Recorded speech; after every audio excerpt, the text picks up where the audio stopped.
content même que nga commencé noonu parce que c'est vrai que bu ñuy door jibal ab coow biir Azer dañ doon ne Jean-Michel Sène dafa fekk benn contrat bi nga xam ne ab sénégalais moo ko moom mu faqatu ko ci moom jox ko ab espagnol. loolu lañ nekkoon di wax mais léegi leer na ñëpp ci bopp sénégalais yëpp ne man ñëw naa Azer fekk ab contrat ñu signé ko entre donc agence sénégalaise d'électrification rurale en tant qu'autorité contractante ak AOPA EPC en tant que titulaire du contrat loolu laa fekk Azer donc bu ñu ñëwee aussi c'était le 23 février 2024 la ñu approuvé le marché par la DCMP. DCMP mooy direction centrale des marchés publics ministère des finances de l'époque ak du budget aussi ñoom ñëpp validé ko Baba Diallo moo nekkoon le DG de l'Azer José González nekk donc l'administrateur général donc de AOPA EPC donc contrat boobu la ñu fekk ñu tëgg ko alors bu ñu egsee je sais pas si je rentre tout de suite dans les détails lu andi woon loolu noonu bu ñu egsee fekk ñu signé un contrat parce que man maa ngi egsi le 10 juillet 2024 le contrat ñu ngi ko signé approuvé ko le 23 février 2024 bu ñu egsee le 10 juillet 2024 bu ñuy def la revue du xool contrat yu ñu fi fekk yëpp boobu bokk ci contrat yu ñu fi fekk signé nañ ko approuvé nañ ko par la DCMP mais leneen lu ci amul c'est que dañoo fekk aussi ci contrat boobu noonu ñu ne décaissé nañ déjà 37 milliards de francs CFA day baax tout le temps may rappeler procédure de décaissement na lay demee alors l'ancien directeur général en l'occurrence Baba Diallo le 22 mars 2024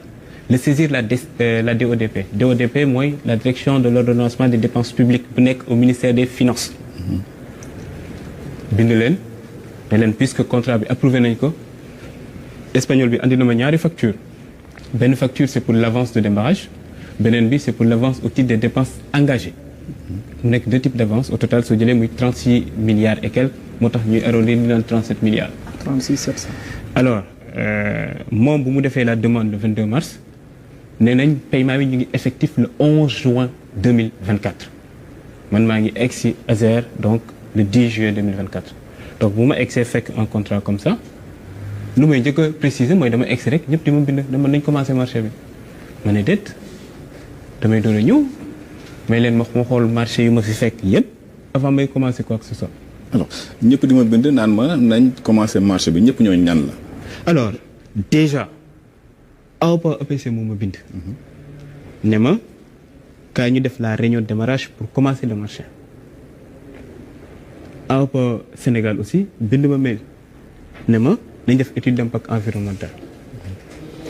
au-delà de ça ARCOP aussi bind ma. mais ma dafa am benn problème bu fi am entre ñaari entité muy AOPA Sénégal AOPA EPC. bëgg nañ nga ñëw pour ñu jéem a xool na la ñuy defee conciliation.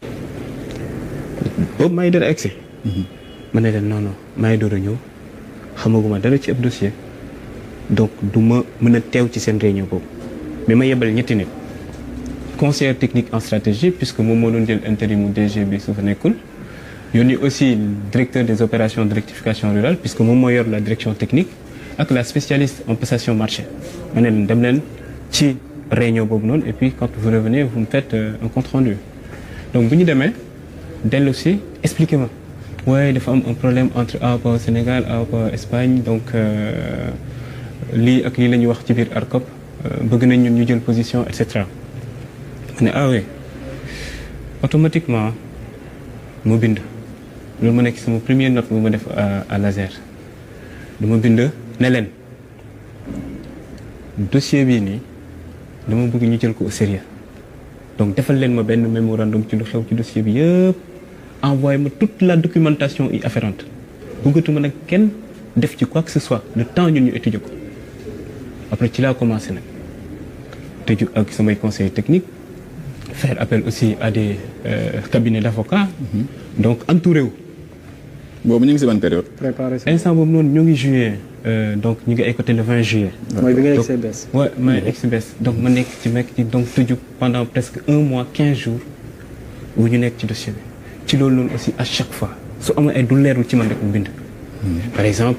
ci lu ma njëkk bind bokk na ci lettre bu ma bindee DCMP ne ko ci marché bi fekk naa ñu décaissé quand même 37 milliards. ci 37 milliards yi gis naa ne bon mën nañ décaisser avance de démarrage mën na nekk 20%.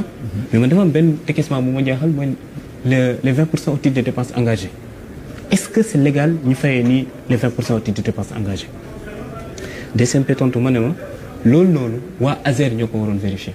donc autorité contractante moo waroon vérifier loolu noonu avant mu koy def d'accord